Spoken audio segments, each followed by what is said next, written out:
This is the private proprietary revenue stamps of the United States.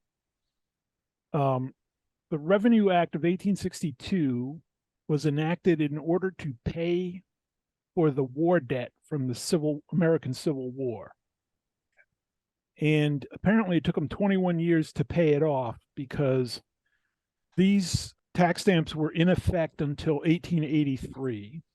And then they reinstituted it to pay for the Spanish-American War. And it only lasted a short while in that case.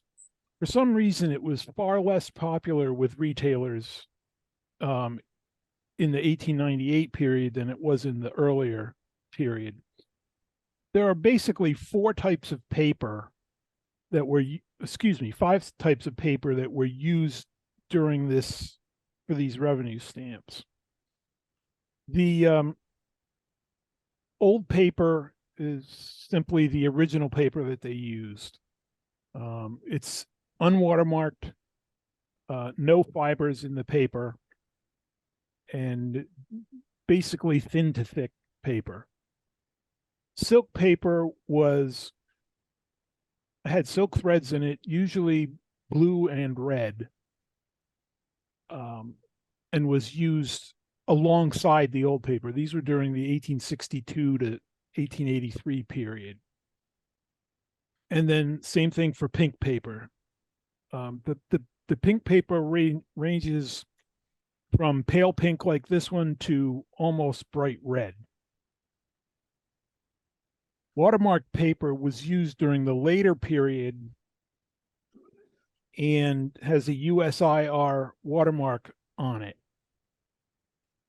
And just like the USPS watermarks, sometimes you'll get just a very small portion of the watermark on the back of the stamp. And then finally, the experimental silk paper was used during the later period as well. This is the toughest to identify because it only has like one or two threads in the entire back of the stamp, and never more than that. And this is really the only distinguishing characteristic for the various subtypes of each stamp. There are no watermark differences. There are no perforation differences that you worry about. It's just the paper type. What do you mean when you say there's only one or two threads? Both the experimental silk paper and the silk paper have threads in the paper of the paper. Not security threads, but just they strengthen the paper. Yes. So the IR watermark, was that paper the government supplied to the private printers of these things? Yes. If the retailers were allowed to pay their taxes with stamps of their own design. As you can see, these don't have George Washington or Thomas Jefferson on them. They have the proprietor of the business. So the way it worked is the business owner would have a die engraved for the stamp at his expense and would give it to whoever had the printing contract at that time. And then the printer would print the stamps from their die. The advantage of this to the retailer was not only did he get a stamp that had advertising on it, but he also got a 5 to 10% break on his taxes. The way the taxes worked were there were five different kinds of manufacturers that were taxed under this part of the act.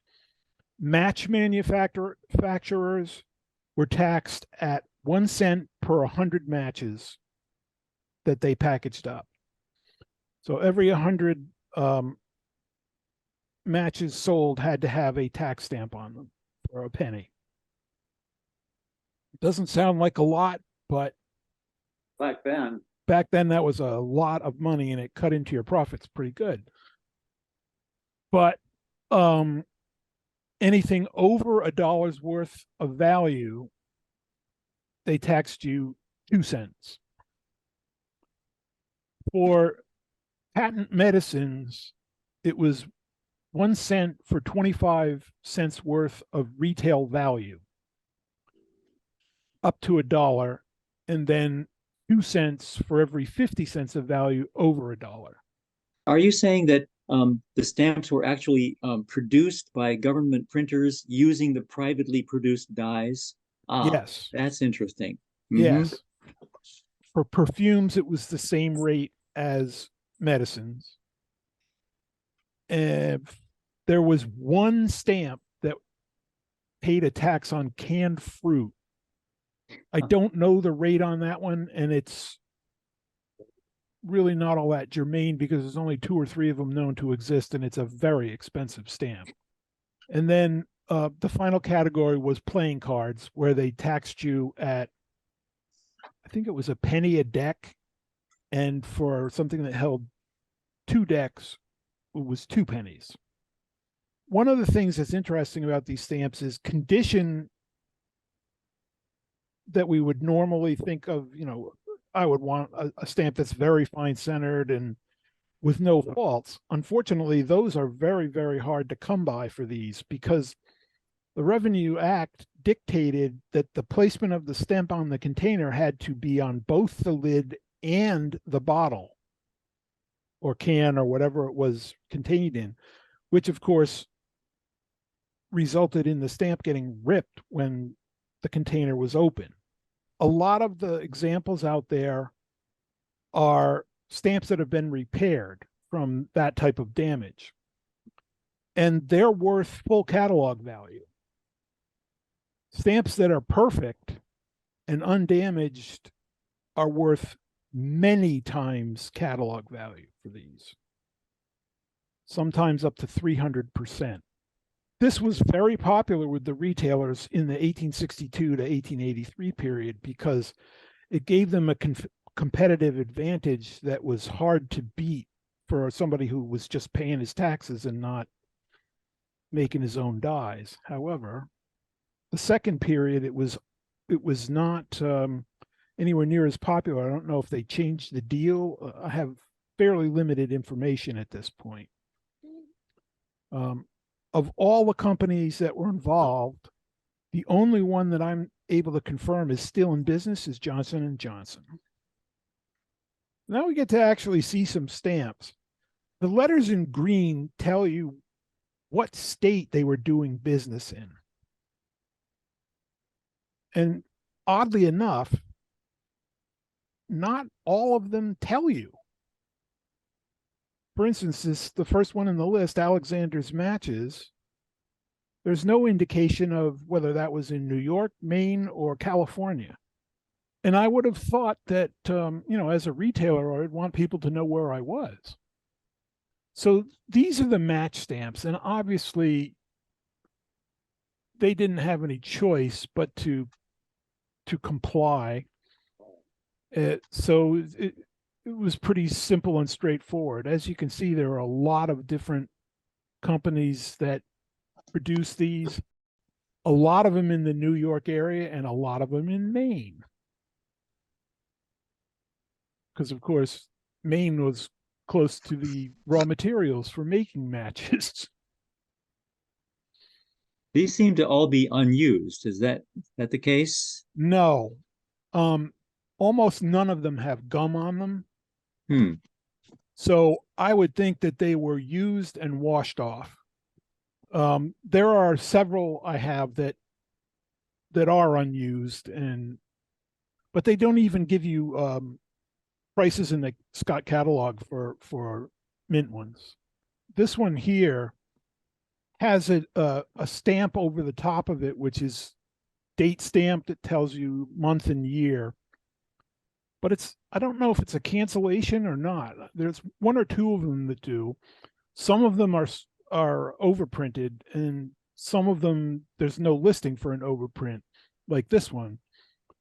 I wouldn't call it a cancellation because it wasn't required or anything, but somebody just wanted to record when the inventory shipped, I think. So as far as I know, there was no canceling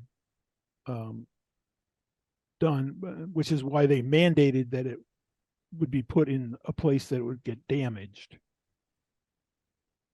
And no, most of the ones that I have are not repaired for some odd reason. There are some that, you know, show obvious damage, but this one right here is a perfect example. So there's lots of companies for the matches, but the medicine stamps, there are even more of them. And this is where we get into the snake oil part of this, because the stuff that these people are selling is just, well, some of it's flat out poison, and some of it's probably doesn't do you any harm, but it doesn't do you any good either. And some of the stuff, I don't know what wine of tar is, but I'll bet I don't want to drink it.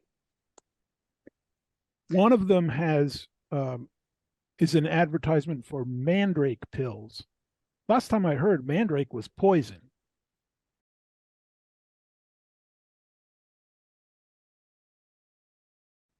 Yeah, some of them, the engraving job they did is really quite first class.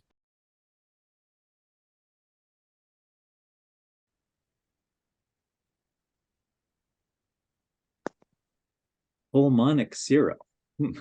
Yeah, supposedly whatever is in that syrup is supposed to fix your heart problems. Now you see the top row on the medicine stamp one on the left.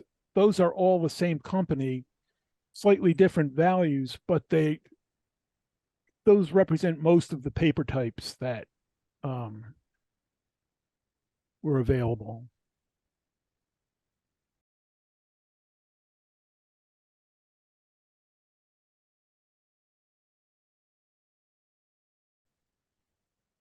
I'd have to do a lot more research to find out more about some of the medicines that these people were producing, but I have a pretty good feeling that you wouldn't want to eat it either.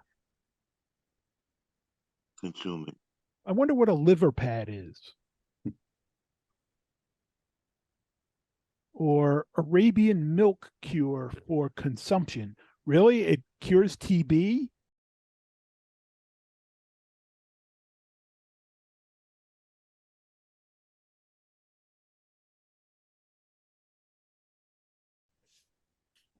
And more medicine stamps.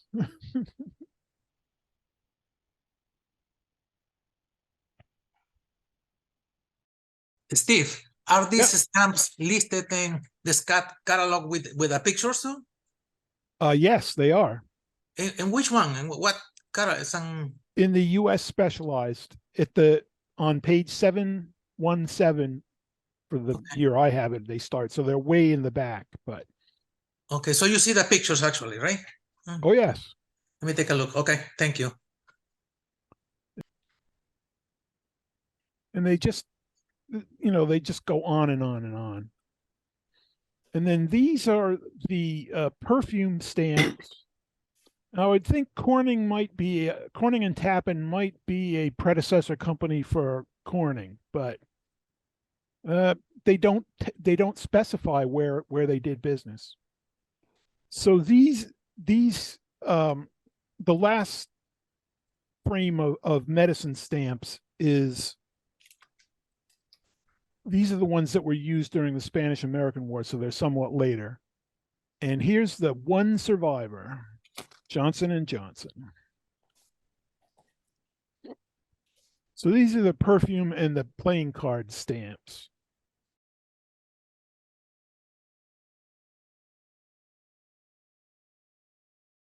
They're obviously a specialized area of revenue stamps, and I just think they're fascinating. And I think it's fascinating that the IRS actually subsidized the production of this crap, and help these people have a competitive advantage against their competitors by making their own dies. Some of them are quite pricey, but most of them, you can put together a really good collection of these for pretty reasonable money. They're, a lot of them are in the $1.50 to $20 range. And there are a select group that are way more expensive than that. But, you know, I've got 280 of these in this presentation. And I didn't pay a lot of money for them. I Okay. usually pick them up at auction tables at the stamp shows in Maine, and frankly, a lot of times nobody bid on them. Mm-hmm. So I just think that they're interesting.